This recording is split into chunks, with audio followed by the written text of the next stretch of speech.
കഞ്ചാവ് കേസും പുലിപ്പല്ല് കേസും ഒതുങ്ങിയപ്പോൾ ഇതാ വേടനെതിരെ അടുത്ത പരാതി എത്തിക്കഴിഞ്ഞു. പാട്ടിലൂടെ പ്രധാനമന്ത്രി നരേന്ദ്രമോദിയെ അധിക്ഷേപിച്ചെന്നാരോപിച്ചാണ് അടുത്ത കേസ്. പാലക്കാട് നഗരസഭാ കൗൺസിലർ മിനി കൃഷ്ണകുമാറാണ് NIAയ്ക്കും ആഭ്യന്തര വകുപ്പിനും വേടനെതിരെ പരാതി നൽകിയത്. 4 വർഷം മുമ്പ് ഇറങ്ങിയ വോയിസ് ഓഫ് വോയിസ്ലെസ് എന്ന വേടന്റെ പാട്ടിൽ മോദിയെ അധിക്ഷേപിക്കുന്ന തരത്തിലുള്ള പരാമർശങ്ങളുണ്ടെന്നാണ് ആരോപണം. 4 വർഷം മുമ്പ് ഇറങ്ങിയതാണെങ്കിൽ പോലും താനിത് കാണുന്നത് ഇപ്പോഴാണ്.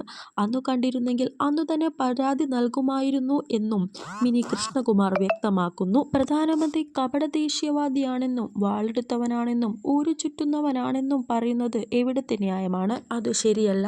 വേടന് എത്ര തന്നെ ആവിഷ്കാര സ്വാതന്ത്ര്യമുണ്ടെങ്കിലും അയാൾ ഒരു ഇന്ത്യൻ പൗരനാണ്. ഇന്ത്യയുടെ ഭരണഘടന അനുശാസിക്കുന്ന രീതിയിൽ നിൽക്കണം. മറ്റു രാജ്യങ്ങളിലായിരുന്നുവെങ്കിൽ അയാൾ ഇന്ന് എവിടെയായിരിക്കും? ഇന്നിവിടെ അടിമത്ത വ്യവസ്ഥയില്ല. എന്തിനാണ് ഇപ്പോൾ ഇത്തരത്തിലുള്ള കാര്യങ്ങൾ പറയുന്നത് എന്നും അവർ ചോദിക്കുന്നു. പൊതു വ്യക്തിത്വങ്ങളെ അധിക്ഷേപിക്കൽ, വിദ്വേഷം വളർത്തൽ, ജാതി വിവേചനം, അക്രമവും വിദ്വേഷവും വളർത്തുന്നതിന് ഡിജിറ്റൽ പ്ലാറ്റ്ഫോമുകളുടെ ഉപയോഗം തുടങ്ങിയവയിലാണ് പരാതി നൽകിയിരിക്കുന്നത്. ഇന്നത്തെ ആധുനിക കാലഘട്ടത്തിനും ഇന്നത്തെ സർക്കാരിന്റെ വിശ്വസ്തതയ്ക്കും പറ്റിയ വരികളല്ല വേടന്റെ പാട്ടിലുള്ളതെന്നും മിനി കൃഷ്ണകുമാർ പറയുന്നു.